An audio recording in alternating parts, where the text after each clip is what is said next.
I mean, I guess we had talked about having kids early on in our relationship. I mean, even when we were dating, that was something that I and Josh thought mattered. We kind of thought, get married, be married for a year or so, enjoy married life, and then maybe start trying for a baby.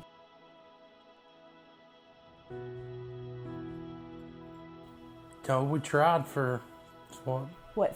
13 months on our own, and then went, I knew, I'd kind of heard that, 12 months is kind of the cutoff. Like if you haven't had success by then, you may want to just see if you may need medical help. They did blood work on me and found out that I was the reason. I had low egg count.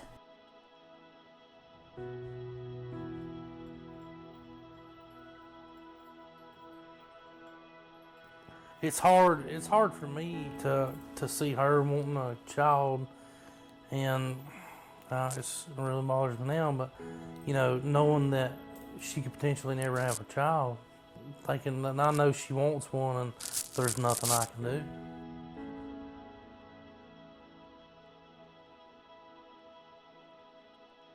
Because I knew how bad he wanted to be a dad, and I was the reason he wasn't a dad yet. So I guess I felt helpless and I felt responsible. We had less than 1% chance of conceiving on our own, and that if we wanted to do this, that we would have to, more than likely, do IVF. Yeah, it's something I thought I would never do. You never think it's going to be you. I never thought I would do this, ever. I thought it was wrong. I struggled with it morally. I struggled with it ethically. My faith struggled with it because I always thought IVF was you were kind of playing God.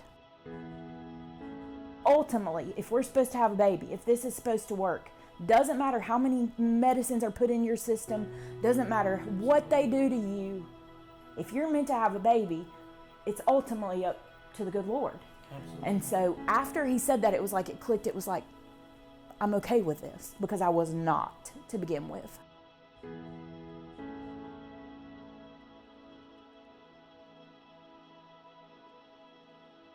Initially, we tried with IVF, had great success with the very first time on getting embryos.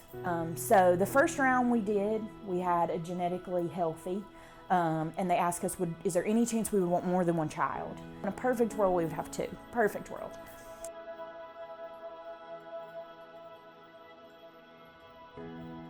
So we thought, yeah, we'll try again. We had 0 success. We were at an end of a road, I felt like, and I didn't want to be a patient anymore. I almost felt like I was terminally ill, and I was starting to lose who Kayla was. I thought, we've tried all these other places, like, what's one more? He wanted to relook at some embryos that had been created in some of our failed cycles. We did, and he rechecked them, and we actually had 2 normal. It's hard to believe. So the big question came, when? But we were ready. We were like, as soon as possible. Yeah. First available time we could put them in, we were like, it's go time. I don't know, you just feel like you've just been given such like a gift from God, and you're like, please work. It was just like this was the climax of our story, and I don't know, you just felt like this might be it.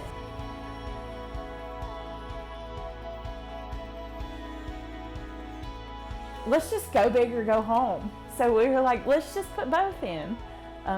We did an ultrasound, and they confirmed then, and we actually were lucky because on our first ultrasound, they found heartbeats.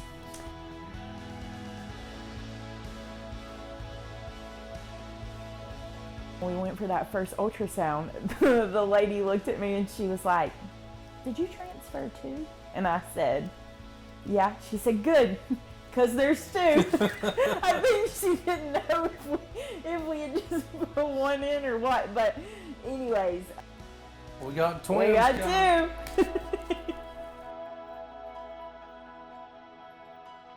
The one thing that like infertility's like taught me is there's a higher power. There's no way that man or science is responsible for these babies. Like there's no way.